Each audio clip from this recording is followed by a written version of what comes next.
ವೀಕ್ಷಕರೆಲ್ಲರಿಗೂ ದೈನಿಕ ರಾಶಿ ಫಲ ವಿಶೇಷ ಕಾರ್ಯಕ್ರಮಕ್ಕೆ ಸ್ವಾಗತ. ಇವತ್ತಿನ ಈ ವಿಡಿಯೋದಲ್ಲಿ ನಾವು ವರ್ಷ 2026ರ ಮೇ ತಿಂಗಳಿನ 5ನೇ ತಾರೀಕಿನ ದಿನ ಕನ್ಯಾ ರಾಶಿಯ ಫಲಗಳನ್ನು ತಿಳಿದುಕೊಳ್ಳಲಿದ್ದು, ಈ ದಿನ ಕನ್ಯಾ ರಾಶಿಯ ಜಾತಕದವರ ಪಾಲಿಗೆ ಹೇಗೆ ಸಾಬೀತಾಗಲಿವೆ, ಈ ದಿನ ಗ್ರಹ ನಕ್ಷತ್ರಗಳ ಸ್ಥಿತಿಗತಿಗಳೇನು ಮತ್ತು ಇಲ್ಲಿ ಉಂಟಾಗಲಿರೋ ಯೋಗಗಳ್ಯಾವುವು, ಈ ಯೋಗಗಳ ಪ್ರಭಾವ ನಿಮ್ಮ ಮೇಲೆ ಹೇಗೆ ಕಾಣಿಸಿಕೊಳ್ಳಲಿದೆ, ಜತೆಗೆ ಈ ದಿನಗಳಂದು ನೀವು ಹೊಂದಿರಬೇಕಾದ ಎಚ್ಚರಿಕೆ ಏನು ಅನ್ನೋದೆಲ್ಲವನ್ನ ವಿಸ್ತಾರ ರೂಪದಲ್ಲಿ ಇಲ್ಲಿ ತಿಳಿದುಕೊಳ್ಳೋಣ. ಮಾಹಿತಿ ತಿಳಿದುಕೊಳ್ಳುವುದಕ್ಕೂ ಮುನ್ನ ನಮ್ಮ ವಿನಂತಿ ಎಂದರೆ, ನೀವಿನ್ನೂ ನಮ್ಮ ಚಾನೆಲ್ ಸಬ್ಸ್ಕ್ರೈಬ್ ಮಾಡಿಲ್ಲವೆಂದರೆ ದಯವಿಟ್ಟು ಈಗಲೇ ನಮ್ಮ ಚಾನೆಲ್ ಅನ್ನು ಸಬ್ಸ್ಕ್ರೈಬ್ ಮಾಡಿ. ಹಾಗೆ ನಿರಂತರ ವಿಡಿಯೋ ಅಪ್ಡೇಟ್ಸ್ಗಳಿಗಾಗಿ ಪಕ್ಕದ ಬೆಲ್ ಐಕಾನ್ ಕ್ಲಿಕ್ ಮಾಡಿ. ವೀಕ್ಷಕರೇ, ಈ ದಿನವು ಮಂಗಳವಾರದ ದಿನವಾಗಿರಲಿದ್ದೆ. ಈ ದಿನದ ಕನ್ಯಾ ರಾಶಿಯ ಫಲಗಳ ಕುರಿತು ನೋಡುವುದಾದರೆ, ಭಾವನಾತ್ಮಕವಾಗಿ ನೀವು ತುಂಬಾ ಸ್ಥಿರವಾಗಿರುವುದಿಲ್ಲ. ಆದ್ದರಿಂದ ನೀವು ಇತರರ ಮುಂದೆ ಹೇಗೆ ವರ್ತಿಸುತ್ತೀರಿ ಮತ್ತು ಏನು ಹೇಳುತ್ತೀರಿ ಎನ್ನುವ ಬಗ್ಗೆ ಎಚ್ಚರದಿಂದಿರಿ.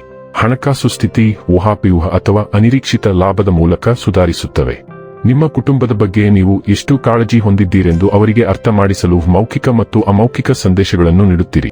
ಸಂತೋಷವನ್ನು ದ್ವಿಗುಣಗೊಳಿಸಲು ಒಳ್ಳೆಯ ಸಮಯವನ್ನು ಕಳೆಯಿರಿ. ಈ ದಿನ ಒಂದು ಸುಂದರ ಸಂದೇಶದೊಂದಿಗೆ ಆನಂದ ಮತ್ತು ಸಂತೋಷದಿಂದ ತುಂಬಿದೆ. ಚಿಲ್ಲರೆ ಮತ್ತು ಸಗಟು ವ್ಯಾಪಾರಿಗಳಿಗೆ ಒಳ್ಳೆಯ ದಿನ. ಇಂದು ನೀವು ಯಾವುದೇ ಕಾರಣವಿಲ್ಲದೆ ಕೆಲವು ಜನರೊಂದಿಗೆ ಗೊಂದಲ ಮಾಡಬಹುದು. ಹಾಗೆ ಮಾಡುವುದರಿಂದ ನಿಮ್ಮ ಮನಸ್ಥಿತಿ ಹಾಳಾಗುತ್ತದೆ ಮತ್ತು ಅದು ನಿಮ್ಮ ಅಮೂಲ್ಯ ಸಮಯವನ್ನು ಸಹ ವ್ಯರ್ಥ ಮಾಡುತ್ತದೆ. ಸ್ವಲ್ಪವೇ ಪ್ರಯತ್ನಗಳನ್ನು ಮಾಡಿದಲ್ಲಿ ಈ ದಿನ ನಿಮ್ಮ ವೈವಾಹಿಕ ಜೀವನದ ಅತ್ಯುತ್ತಮ ದಿನವಾಗಬಹುದು.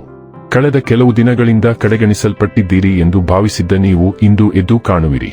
ಎಲ್ಲರ ಗಮನ ನಿಮ್ಮ ಮೇಲೆ ಕೇಂದ್ರೀಕೃತವಾಗಿರುತ್ತದೆ ಮತ್ತು ನೀವು ಸುಲಭವಾಗಿ ಸಂದರ್ಭಕ್ಕೆ ತಕ್ಕಂತೆ ವರ್ತಿಸುವ ಮೂಲಕ ಅದನ್ನು ಸಮರ್ಥಿಸಿಕೊಳ್ಳುತ್ತೀರಿ. ಇದು ಹೊಸ ಸ್ನೇಹಿತನ ಆಗಮನ, ಹಳೆಯ ಸ್ನೇಹಿತನ ಪುನರಾವರ್ತನೆ ಅಥವಾ ಕೆಲಸದಲ್ಲಿ ಯಾವುದಾದರೂ ಸನ್ನಿವೇಶಕ್ಕೆ ಸಂಬಂಧಿಸಿರಬಹುದು. ಆರೋಗ್ಯ ಮತ್ತು ಸ್ವಾಸ್ಥ್ಯ ಬಗ್ಗೆ ತಿಳಿದುಕೊಳ್ಳೋಣ. ಕಣ್ಣಿನ ಒತ್ತಡವನ್ನು ಗಮನದಲ್ಲಿಟ್ಟುಕೊಳ್ಳಿ ಮತ್ತು ವಿಟಮಿನ್ ಎ ಸಮೃದ್ಧವಾಗಿರುವ ಆಹಾರಗಳೊಂದಿಗೆ ನಿಮ್ಮ ದೃಷ್ಟಿಯನ್ನು ಬೆಂಬಲಿಸಿ. ಭಾವನಾತ್ಮಕ ಒತ್ತಡವು ಬಿಗಿತಕ್ಕೆ ಕಾರಣವಾಗಬಹುದು, ಆದ್ದರಿಂದ ಲಘು ವ್ಯಾಯಾಮ ಅಥವಾ ಹಿಗ್ಗಿಸುವಿಕೆಯೊಂದಿಗೆ ಹೊಂದಿಕೊಳ್ಳುವಂತೆ ನೋಡಿಕೊಳ್ಳಿ. ಹಲ್ಲಿನ ಆರೋಗ್ಯವನ್ನು ರಕ್ಷಿಸಲು ಹೆಚ್ಚುವರಿ ಸಕ್ಕರೆಯನ್ನು ತಪ್ಪಿಸಿ.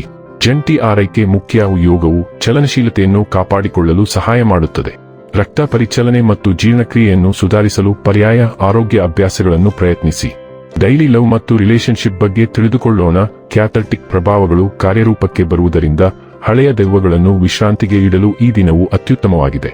ಎಲ್ಲಾ ರಂಗಗಳಲ್ಲಿಯೂ ಹೊಸ ಆರಂಭಗಳು ಸೂಚಿಸಲ್ಪಡುತ್ತವೆ. ನೀವು ಪರಸ್ಪರ ಪ್ರೀತಿಸುವ ನಿಮ್ಮ ಪ್ರತಿಜ್ಞೆಯನ್ನು ನವೀಕರಿಸಬಹುದು ಅಥವಾ ನಿಮ್ಮ ಜೀವನದಲ್ಲಿ ಹೊಸ ಅಧ್ಯಾಯವನ್ನು ಪ್ರಾರಂಭಿಸಲಿರುವ ಯಾರನ್ನಾದರೂ ನೀವು ಭೇಟಿಯಾಗಬಹುದು. ನಿಮ್ಮನ್ನು ತಡೆಹಿಡಿಯುತ್ತಿರುವುದನ್ನು ನೀವು ಗುರುತಿಸಬೇಕು. ಇದರಿಂದ ನೀವು ಬಿಟ್ಟು ಹೊಸ ಜೀವನದತ್ತ ಮುನ್ನಡೆಯಬಹುದು. ವೃತ್ತಿ ಮತ್ತು ಹಣ ಬಗ್ಗೆ ತಿಳಿದುಕೊಳ್ಳೋಣ. ನಿಮಗೆ ಇಂದು ಸ್ವಲ್ಪ ವಿವಾದಾತ್ಮಕ ದಿನವೆಂದು ತೋರುತ್ತದೆ.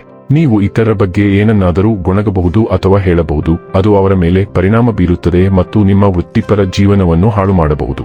ಅಲ್ಲದೆ ಬೇರೆಯವರ ರಹಸ್ಯಕ್ಕೆ ಸಂಬಂಧಿಸಿದ ನಿಮ್ಮ ಯಾವುದೇ ರಹಸ್ಯವನ್ನು ನೀವು ಬಹಿರಂಗಪಡಿಸುವ ಸಾಧ್ಯತೆಯೂ ಇದೆ. ಆದ್ದರಿಂದ ನಿಮ್ಮ ಸುತ್ತಮುತ್ತಲಿನ ಜನರೊಂದಿಗೆ ಹೆಚ್ಚು ಬೆರೆಯಬೇಡಿ. ಇನ್ನು ಕೊನೆಯದಾಗಿ ಈ ದಿನ ಮಾಡಿಕೊಳ್ಳಬೇಕಾದ ಉಪಾಯಗಳ ಕುರಿತು ನೋಡುವುದಾದರೆ, ಸಂತೋಷದ ಕುಟುಂಬ ಜೀವನವನ್ನು ನಡೆಸಲು ಹಗಲು ರಾತ್ರಿ ಶಾಂತಿಯುತ ಮನಸ್ಸಿನಿಂದ ಸುಮಾರು 28 ಅಥವಾ 108 ಬಾರಿ ಓಂ ಪಠಿಸಿ. ವೀಕ್ಷಕರೇ, ಇದಾಗಿತ್ತು ಕನ್ಯಾ ರಾಶಿಯ ಜಾತಕದವರ ದೈನಿಕ ರಾಶಿ ಫಲದ ಮಾಹಿತಿ ಇಷ್ಟವಾದರೆ ವಿಡಿಯೋವನ್ನು ಲೈಕ್ ಮತ್ತು ಶೇರ್ ಮಾಡಿ. ಹಾಗೆ ಚಾನೆಲ್ ಸಬ್ಸ್ಕ್ರೈಬ್ ಮಾಡುವುದರ ಜೊತೆಗೆ ನಿರಂತರ ವಿಡಿಯೋ ಅಪ್ಡೇಟ್ಸ್ಗಳಿಗಾಗಿ ಪಕ್ಕದ ಬೆಲ್ ಐಕಾನ್ ಕ್ಲಿಕ್ ಮಾಡಿ.